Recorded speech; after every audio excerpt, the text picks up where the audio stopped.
The name is Jet, Super Jet. And if you guys do not know, No Time to Die is finally releasing after so long in the US. In the UK, I know some of you guys are getting it earlier. At the time of this recording, the movie's coming out tomorrow for you guys. For us, we have to wait. So for the time being, I think it's about time for me to do the ranking videos on every James Bond movie release officially. I'm not counting stuff like the parody Casino Royale, or I'm not counting Never Say Never Again. We're talking about the official Eon Production movies. So let's get this started. So my number 24 pick is going to be Quantum of Solace. So Quantum of Solace is Daniel Craig's second Bond movie, and it's kind of disappointing because this movie came out right after Casino Royale, which is an amazing Bond movie. But Quantum of Solace was a disappointing sequel, especially to the point where this is the first time that, you know, it is a sequel to a James Bond movie. If you guys do not know, yeah, the other movies were technically sequels, yeah, but it didn't continue like a storyline. This was a direct continuation to Casino Royale, taking place minutes after the ending. So it was just kind of disappointing the route it was going. I found it boring, I'm not gonna lie. It was kind of boring. The action was kind of annoying, you know, especially with all the camera shakings and all the other stuff that the director wanted to do, and enforcing this whole element of Earth type thing where they wanted to have everything with Earth, air, water. I don't know, they were trying to force that agenda into the movie, which was kind of annoying, I'm not gonna lie. And for some reason, Daniel Craig's performance was not impressive in this one. I don't know, it was kind of weird. Dominic Green was just a boring antagonist. I don't know what to say. He was just not interesting whatsoever. So I don't know, this whole movie was just a mess altogether. But it's whatever. Let's move on to the next one. So my number 23 pick is gonna be A View to a Kill. So one of my problems with A View to a Kill is mostly the whole Roger Moore era in general. Because Roger Moore is more known to be the more funny Bond, you know, not the super action Bond. I mean, that's what I expect to see in his movies. But his movies, like most of his outing as Bond, were just kind of boring. Like it was kind of boring. Sure, the jokes were kind of funny for some extent, but it was just kind of boring. And this movie is a great example of its worst, because a lot of the jokes were falling flat, and it was kind of weird seeing Roger Moore being Bond in this movie, especially because he was already in his late 50s at this point, and he still, you can see like the stunt double doing a lot of the work. And it was just kind of interesting how they made him be Bond for so long, even though he tried to quit a few times before. Max Zorin was a good antagonist, a crazy antagonist that they could work with. Yeah, it was pretty cool. Stacey Sutherland was a terrible Bond girl. Like, oh my god, I don't understand how they got Tanya Roberts to make us believe that she was a genius. Yeah, no, that doesn't work. I don't know. Overall, the whole movie was like a huge mess. I don't know. It just wasn't interesting. I don't know. I just can't vibe with it. So my number 22 pick is going to be A Man with the Golden Gun. So this movie is one of the more forgettable Bond movies today. I have to be honest with you, because this movie was just, it was just boring, you know. It was just boring. The same thing with A View to a Kill. I did not enjoy this movie as much, and I don't really get excited when I marathon Bond and I see The Man with a Golden Gun. I'm like, oh, okay. So Man with a Golden Gun, the other reason I find this movie semi-interesting, but it's mostly boring, was Christopher Lee's performance as Scaramanda. His performance was actually really good. The idea of basically having this well-known assassin that uses a golden gun to kill his enemy, that's cool. That's very cool.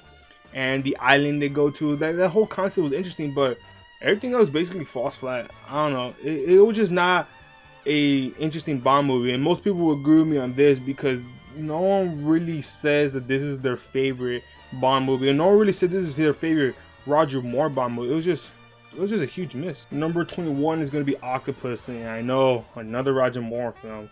Yeah, like I said, I'm not a big fan of his outing as Bond. I don't hate him as Bond, it's just his movies weren't that interesting to me. And Octopus is another example that I wasn't really a big fan of. But I'll be honest, I like this movie more now than I did back in the day. I actually despised the movie back in the day, but now I actually like this movie a little bit more. The movie is very goofy, you know, and it's not one of those goofy ones where you just get annoyed at the jokes or whatever, but it's a very, I could say, funny movie to some extent. It was very interesting. Obviously, there was no super duper actiony stuff except for the part where Bond is doing a little bit of stealth. But this movie was just mostly like jokes, especially with the whole tennis ball situation, and then when he dresses up as a clown. So it was mostly jokes, and that's where you gotta basically focus on this movie, that this was just some sort of comedy, and that's what this was. This movie was a comedy, and that's why I have to put it low on the list, because I don't really want to see like a James Bond movie that was purely like jokes. Like, sure, there are some action scenes and stuff like that, don't get me wrong, it's there, it's a James Bond movie, you can't have one without that, but it was mostly pure comedy, and I see that's one of the big problems with the movie, the whole comedy aspect. The jokes hit, don't get me wrong, but they're not supposed to be there, you know what I mean? So my number 20 pick is gonna be Moonraker.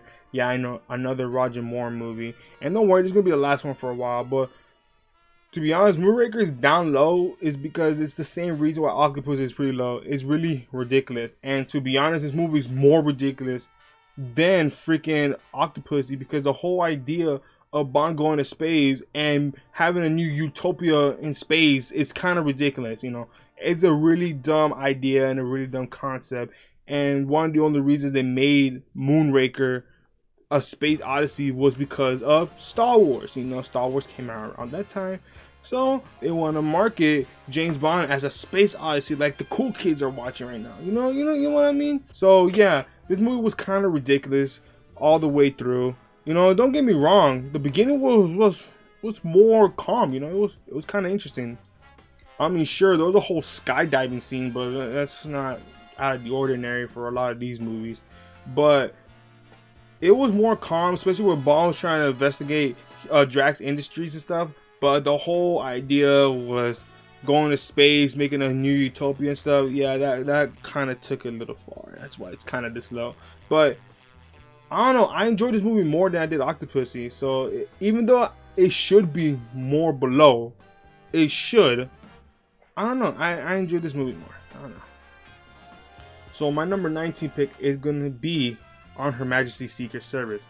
So I know a lot of Bond fans are really praising this movie, saying this is actually one of the best Bond movies, top 5, 100%, all this other stuff. I disagree. I absolutely do not like this movie one bit. There's a lot of problems in this movie, and a lot of people just kind of avoid it. The whole idea of just saying that this is the best Bond book does not mean that this is gonna be the best Bond movie. And it was just a big problem, especially with continuity errors and stuff like that. It was just kind of dumb, to be honest, and I was not a big fan of it. I wasn't a fan of George Lazenby as Bond. You know, he did a great effort, I'm not gonna lie, but I was not a big fan of it. I couldn't vibe with him. He just wasn't it for me, to be honest.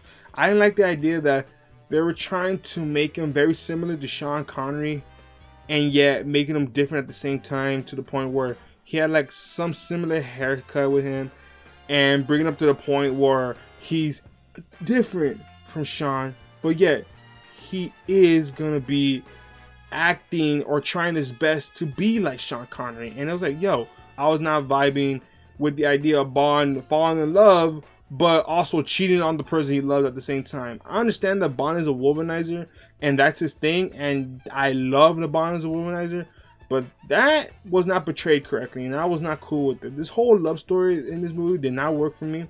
I was not vibing for it. Casino Royale did an excellent job with a love story. This was not it, and I was very mad how they did it. I don't know, this whole movie was kind of bogus. I did like Blofeld in this movie. He was cool, but I could not vibe with this movie. I'm sorry. So number 18 is gonna be Die Another Day, and I know a lot of James Bond fans will be like, "What the Die Another Day should be lower." No. And I get it. I understand, because this movie is ridiculous. For Pierce Brosnan's Bond, it shouldn't have gone this far, but it did either way. But I really did enjoy Die Another Day when I was younger. I really did. You know, I was vibing with Pierce Brosnan as Bond at the time. You know, it was pretty cool to like watch GoldenEye, Tomorrow Never Dies and stuff. And you know, I was enjoying Pierce Brosnan, and then I see like, oh my god, Pierce Brosnan did another Bond movie. Let me go check this out. Anything Pierce Brosnan related was really cool. So I'm really biased about this, but to be honest, this movie was actually really good at the beginning. It was really good. You know, the whole Bond getting kidnapped and tortured and stuff. Yo, that is very interesting. You tell me you were gonna pull this off? Like, yo. And then the movie continued, and you realize this whole gene therapy situation where we're just switching faces now, and then freaking we're making yo mama jokes, and there's freaking cyber robot suits and shit in this movie. And then, you know, this movie kind of got ridiculous, and it's kind of disappointing because it started off strong. It really did, and then it just fell flat at the end. So it was kind of disappointing. So my number 17 pick is gonna be Diamonds Are Forever. And Diamonds Are Forever is Sean Connery's last official Bond film, because he also did Never Say Never Again. So, but it's not part of the official Eon production movie, so we don't talk about that. But yes, this was Sean Connery's last James Bond movie, and he did not go out well. And most of the Bonds do not have a successful final movie. So I'm hoping Daniel Craig does a great job. But this was not a successful Bond movie altogether. It had a lot of criticism. And to be honest, the reason why people watched this movie back in the day was because Sean Connery came back as James Bond. Like, dude, Sean Connery's back? We're going to have to watch it. And that's like the only thing that people watch this movie, because the movie is actually pretty silly. It really is. But it's not as dumb as the ones below, because you could take this movie more serious than the rest of them. It just was really silly and it just wasn't interesting. But to be honest, Sean Connery is doing really good in this movie, you know, and he carries the movie obviously because he's James Bond. But his performance was really good, and he's the reason why this movie is very, very enjoyable. But if you ignore Sean Connery, you're just gonna be like, oh, this movie is like a silly movie, you know. For Your Eyes Only is gonna be my number 16 pick, and this movie was very interesting because this got to the point where at the time they wanted to make Roger Moore be a more grounded, serious Bond. And it shows in this movie. Like, if you watch this movie, you'll be like, damn, Roger Moore, this is you? Yeah, this is a more grounded James Bond movie. And it was really cool, you know? And it was so cool because the plot was kind of simple. I was already applauding Roger Moore's performance in this movie because even though it wasn't super dark, don't get me wrong, like Roger Moore was not a darkest type Bond, but there were some like kind of dark moments, which was really, really cool. But the reason I'm saying this is that this plot was very simple to the point where Bond is just looking for a British vessel, and he's trying to find the encryption device on it for it won't go on the wrong hands. It's like pretty simple, but you know, it was good. You know, it was really good, and I applaud Roger Moore for this movie. You know. And I really wish Roger Moore did more movies like this when he was Bond. Number 15 is Tomorrow Never Dies. So this is an interesting Bond movie for multiple reasons. Well, first, this is the first Bond movie that was actually made up by like the cast and crew, because everything beforehand, from Dr. No to GoldenEye, it was something related to Ian Fleming, from either his novels, short stories, or whatever the case may be. But Tomorrow Never Dies was the first one. They just made up a title. And this was interesting because this movie is mostly about, you know, the news, you know, about the news, about basically having this news caster trying to make a war between China and the UK and wants full global coverage, and it's up to Bond to stop the whole situation. And it was kind of silly back in the day. I understand a lot of people will not really enjoy this. Like, if you like knew what happened in the 90s, I can understand what happened there. But now this isn't too out of the ordinary now, and I feel like more people will actually enjoy this movie now than they did back in the day. But this was an interesting Bond movie, and it was just a disappointing sequel-ish to GoldenEye, because I already explained what sequels are for the Bond universe. It was kind of disappointing because it wasn't as impressive, you know. It was whatever, you know. It wasn't like, oh my god, this is, wow, Pierce Brosnan's great performance as Bond. Like, I mean, it was whatever for Pierce Brosnan. One of his meh movies, to be honest. Number 14 is Spectre, and I know a lot of people will put this lower, but to be honest, I don't really understand the hate on this movie. Like, the only thing I understand is, you know, the whole Bond and Blofeld being brothers, and that I understand that, because I didn't like that either. But I thought this movie was very interesting, you know. I felt like it was going back to formula, you know, for Bond. You know, especially for having the Mel M, having The Office. You know, Daniel Craig being a little bit more comfortable in the role. And, you know, he's making like witty remarks, but not as bad as Roger Moore. It was more like Sean Connery-ish. So I thought it was really interesting for this movie, especially because they brought a henchman in it, and all the Bond formula was in this movie. You know, it was pretty cool. But I will give you the benefit of the doubt. I didn't like Blofeld. I didn't like how they introduced Spectre in this because, first of all, if anybody thought that Christoph Waltz was not Blofeld, you're out of your mind. The title alone tells you who the antagonist was. Oh, he's Offenheiser. No. He was Blofeld. Everybody knew. Everybody called it. Any Bond fan knew this was Blofeld. So that reveal just ruined the entire movie altogether. Introducing Spectre was kind of dumb too because Spectre was a last minute thing because they didn't have the rights to Spectre for a long time. So it was kind of dumb that they just made Spectre the main thing instead of using Quantum like they introduced back in Quantum of Solace. Yeah, there's a lot of things to complain about, but I actually did enjoy this movie. You know, especially the first scene alone, the pre-title sequence was amazing. Like, I really loved it, and I really liked the song in this movie too. I truly believe, and a lot of people might hate me for this, I believe this had the best Bond opening, but it's whatever. So yes, I understand there's a lot of problems with this movie, but I just enjoyed it overall, you know. So my number 13 pick is gonna be Live and Let Die. So I gotta say, for Roger Moore's first introduction as James Bond, I think he did an excellent job, and I really like this movie. It's really good. One of my biggest concerns is because Roger Moore was introduced as a James Bond that's not like Sean Connery, and you can notice about his whole Bond run, it was just very noticeable. And the first time you can see it in his movies where he's making a little bit more jokes, he's not drinking vodka martinis and stuff like that, and he's not a killer per se. So it was just kind of annoying to think about. But I gotta say, the whole concept of the black exploitation era in this movie was kind of cool. Introducing voodoo and stuff in the James Bond universe was interesting, even though it was all scam and whatever. But it was interesting where they were going with this, and I actually really did like it. It was a different tone, and I think it was a great introduction for Roger Moore. My number 12 pick is going to be The World Is Not Enough. And a lot of people will put this lower on this list, and I get it 100%, because it was just not appealing for most people. But I gotta say, I really enjoyed this movie because it showed a more sympathetic Bond in this movie. And that's what Pierce Brosnan wanted to do for his Bond. He wanted his Bond to be more sympathetic, you know, gaining into the character, with him falling in love and stuff like that, which hasn't really happened with James Bond since on Her Majesty's Secret Service. So it was cool to see something like that. You know, Electra King was a great antagonist and trying to play with Bond's heart. It was kind of interesting, you know. And I really wish they could try this attempt again. Maybe do it better. Maybe in the next Bond film, in Bond 26, whenever that comes out, they could try something very similar. But yeah, I think it was a great movie. And I gotta say, Pierce Brosnan did so well in this movie. Like, you could see how he's acting as Bond, and like, dude, he is so cold in his role. Like, I don't know. I was very impressed at how Pierce Brosnan was in this movie. Christmas Jones, everybody wants to talk about her. I'm trying to avoid, but I gotta bring it up. You're just as bad as how, you know, Tanya Roberts did. I don't know.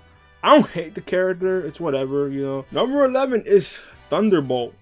And I gotta say, back in the day, I thought this was a meh Bond movie. I didn't really care about this movie that much, but over the years, I really liked Thunderbolt. It was a really cool James Bond movie. And to be honest, I know some people say this is more of a downgrade because, you know, Goldfinger was like this big thing. Anybody at the time knew Goldfinger, and they saw Thunderbolt, like, yeah, it was whatever. But no, I gotta say, this was an interesting movie. I gotta say, the characters were really good at this, especially with Domino. Domino basically stole the show for most scenes, which is really cool, and I actually enjoyed. Especially the fact that she was being owned to Attend Academy by Largo, so which was really cool. And I really enjoyed this movie. The acting was really good. Everything was so great about this movie.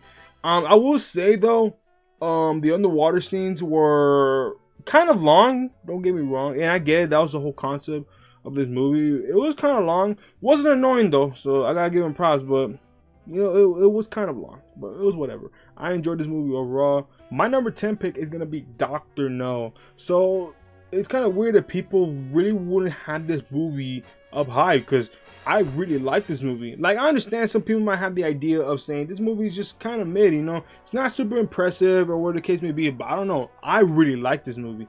This movie was better than I originally watched it back in like 07, and I gotta say that I wouldn't really consider this of a template movie like most people will say. I say that this was just a strong introduction for the James Bond character in film. So I really did like the movie, and it gets better every time I watch it, because it just shocks me that this was actually like a really, really good movie. Nothing really sounds that bland. The only thing I could argue and criticize is maybe like how the music is put in the movies or how the backgrounds are. But you know, that's typical, especially this is from the 60s. But this is an excellent movie, a great movie altogether. I really liked it. And Dr. No, don't get me wrong, it was kind of disappointing to see the character come out really, really late. But it was interesting to the point where we're trying to say, who is this guy? Who is this guy? You know, they keep hinting at the main antagonist, and they keep referencing Metal Claws, and we never see him. It was like, yo, I understand why he has the big gloves in his hand, but really? So my number 9 pick is going to be The Living Daylights.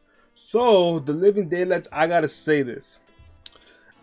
This movie is really good, and a lot of people are missing out because a lot of people really consider The Living Daylights and License to Kill as like the skippable Bond movies, like the forgetful Bond movies, because no one really cared about Timothy Dalton as Bond, because first of all, he only did 2, and second of all, like, he wasn't a jokey type character, because before Timothy Dalton we had Roger Moore and even Sean Connery, who did make witty remarks, and people were used to that. With Timothy Dalton, even though he did make some witty remarks, they didn't hit, so a lot of people didn't really want to see like a serious Bond, and that's what this movie is. It's a serious Cold War movie. You know, you can't just expect like jokes every step of the way. This isn't it. If you wanted that, sorry to break the news, this ain't your movie. But this is a really good movie. It's a more darker movie. It's not as dark as some of the other ones we're gonna talk about in a few minutes. But this is an interesting movie, interesting route they're trying to do, and you can see how serious the character Timothy Dalton is, where a lot of the equipment weren't super ridiculous. The way that he gets people to answer questions and stuff. And even to the point where even the Bond girl was like super innocent at that. And it was just an interesting film how they did that. And it's kind of unfortunate that it got a bad reception for not being super campy. But this movie was good. Like, it was interesting. The antagonists were kind of meh. I'll be honest with you guys. It wasn't that interesting. But I gotta say that this is an underrated Bond movie. Like, God, people missed out on this one. And it's kind of sad. Number 8 is going to be Goldfinger. And I know a lot of people are mad because Goldfinger's top 5 automatically. I'll be honest, I don't know, Goldfinger is a good movie. If you want to see a prime example of a James Bond movie, I have to say go watch Goldfinger. And to be honest, there's nothing negative about these movies, to be honest. This movie is really, really good. I like James Bond because it's like in his prime, Sean Connery's prime. You know, we get to introduce of the Aston Martin DB5. You know, Goldfinger was an interesting antagonist, trying to be rich and trying to basically radiate the whole the gold supply, even though that's not really realistic. It doesn't work that way. But I really did like this movie. It was really, really good. Action was excellent. Music wasn't annoying because some of the 2 ones beforehand, they put music in the wrong place and you could really hear it. Especially the Bond theme, they really messed up on the first 2 movies with that. But everything was working out and it was really, really good. I gotta say that anybody needs to know that this is like a prime example of a Bond movie. You know, it was really good. I gotta say that I understand why people will say that this is like top 5, and I can't hate on this movie because there's nothing bad about it, but I gotta say that the ones ahead I enjoyed more. So I don't know. So we're gonna go with our number 7th spot, which is gonna be The Spy Who Loved Me.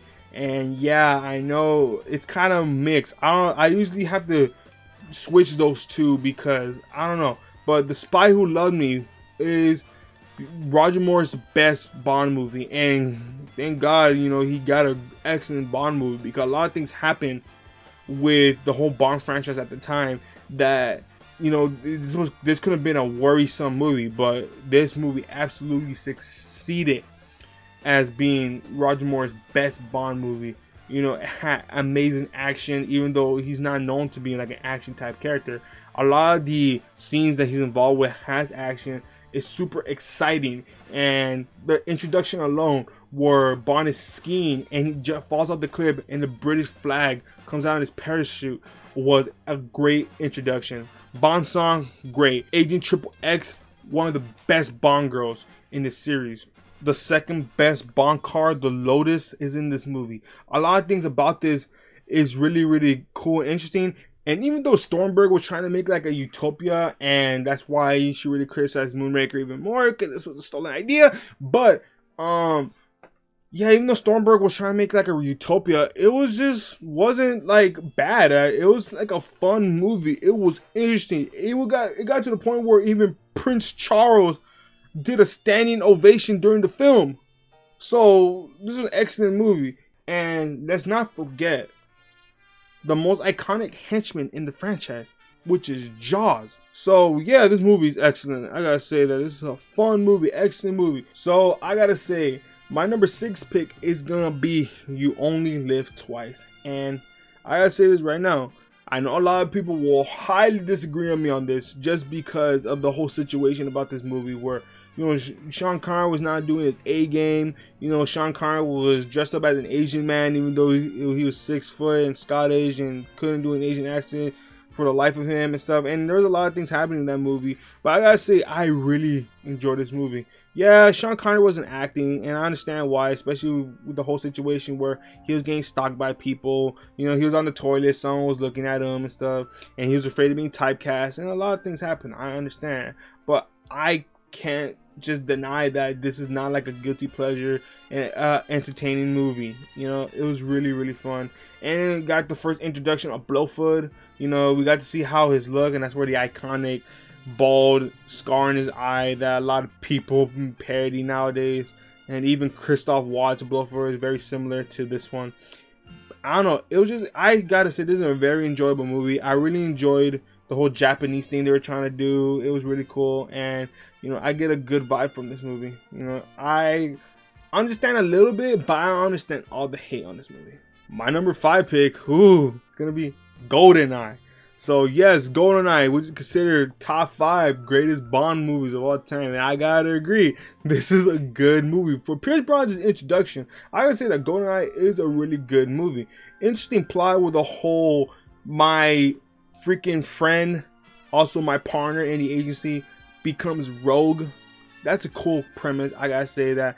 And it was interesting because this whole movie was into some kind of controversy with, yo, how we're gonna have a Bond movie after the Cold War, and it got people a lot of worries about how this movie is gonna be.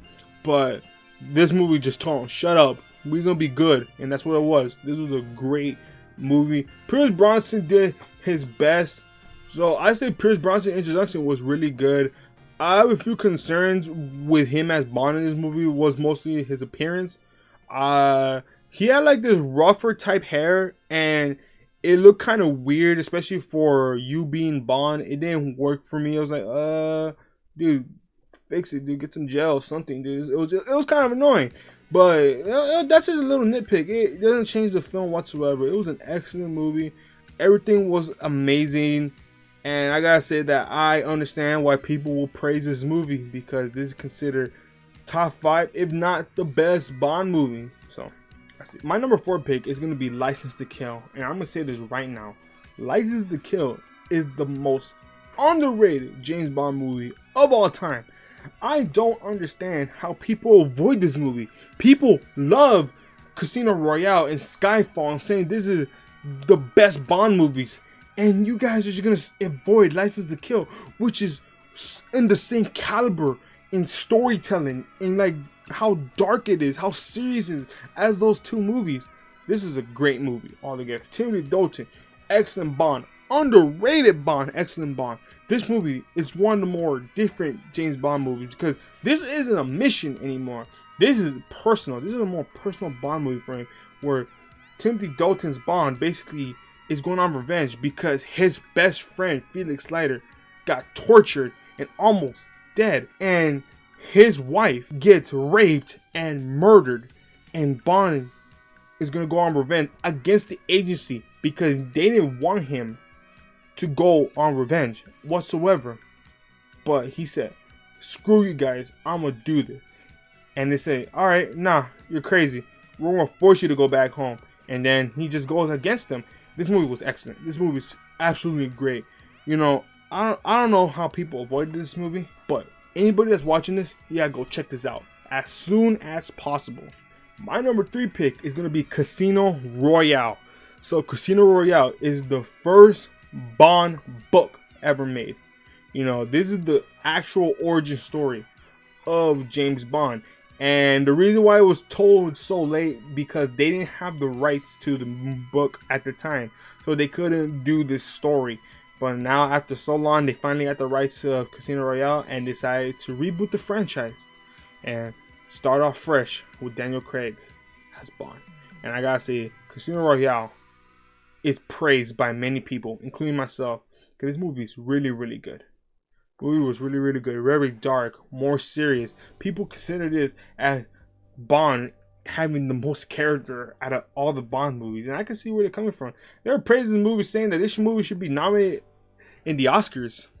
It didn't, unfortunately, but yeah, this movie was excellent. We get to see how Bond got his 00 status and how, you know, he wasn't crazy, but he was really, you know, ruthless with his 00 status, and, you know, killing a bunch of people that he didn't need to kill. And it was very interesting. We get to see James Bond grow, and we never really got to see that beforehand. So this is why this movie is super duper praised, and especially because, you know, Eva Green did an excellent job as Vesta Lynn, and I gotta say that this movie was just excellent altogether. This is a great movie. I understand why people will really say this is the best Bond movie, especially at the end. You know, how Bond just got betrayed, and like his whole world shatters, and he just ends up not trusting anybody anymore. Like, dude, like that, I don't know what to say. This is a great movie, and y'all have to go check this out if you haven't seen it. But if you're a Bond fan, of course you've seen this. One of my top. My number 2 pick is gonna be Skyfall. So I know a lot of people will disagree on me with this, with me saying that I liked Skyfall more than Casino Royale, but I really did. I really do like Skyfall more than Casino Royale. It's kind of weird to watch this movie though, because this is the 3rd James Bond movie that Daniel Craig did, and this whole movie is about basically you kind of getting old Bond, and that's good. There's nothing wrong with making a James Bond story about him getting a little older, but it just feels out of place because this is his 3rd movie, but the first 2 movies he did, which was Casino Royale and Quantum of Solace, those movies were within the same month. And he was fresh in Casino Royale. And now this 3rd movie, he's already like getting too old for the job. And they're already saying stuff like, you know, you've been in the agency long enough. Like, I mean, yes, you're right. Don't get me wrong. You're 100% right. But, you know, what happened in between the years, we never really got to see that. We only got to see his introduction, and we got to see how age is affecting him. So it's kind of weird and it feels out of place, but it's still an excellent movie overall. This movie was super duper good. It shows the fact that how James Bond isn't like a superhero, you know. And, you know, don't get me wrong, Casino Royale did that same thing again, but it showed that Bond was very, very vulnerable. It really did. When he got shot and when he came back, he wasn't aiming correctly. You know, he was kind of like, you know, shaking when he was aiming and stuff. So, you know, it was kind of interesting. But I gotta say that this movie was the first attempt of making Bond going back to formula by finally introducing Q and Moneypenny. And I gotta say that I really like these characters in these movies. You know, they did a great job portraying them. I gotta say that I really like Moneypenny, and I believe this is the best version of Moneypenny that we ever had.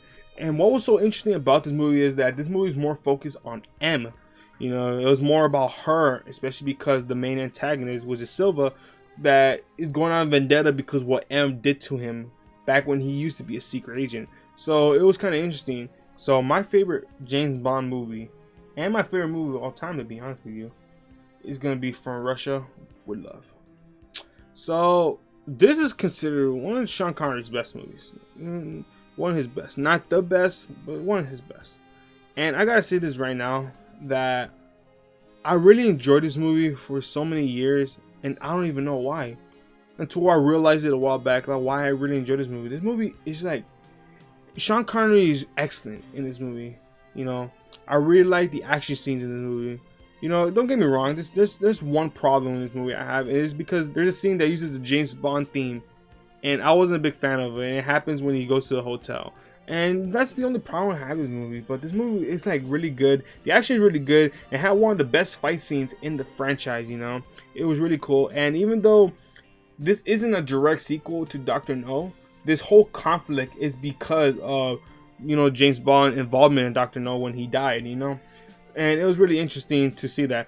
And it's really weird watching this movie because you know that at the 60s, you know how they treated people back in the day, and you see it now like, I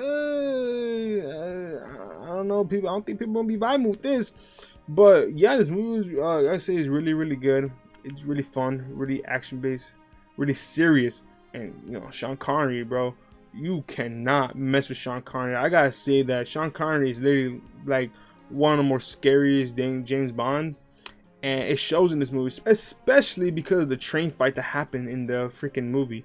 A lot of good things happen in this movie, and I gotta say that, yeah, this is an excellent movie. And I know a lot of people will disagree on me with this, but it's my list, and it's my opinion, so that makes them the right ones. So I hope you guys really enjoyed this list. If you guys are James Bond fans, tell me in the comments down below. I'd really like to know, what is your favorite James Bond movie? Are you guys excited for No Time to Die? So I really hope you enjoyed this video. Thank you for watching. Please subscribe, join the Discord, become a member, follow me on Twitter. I'm out. Deuces.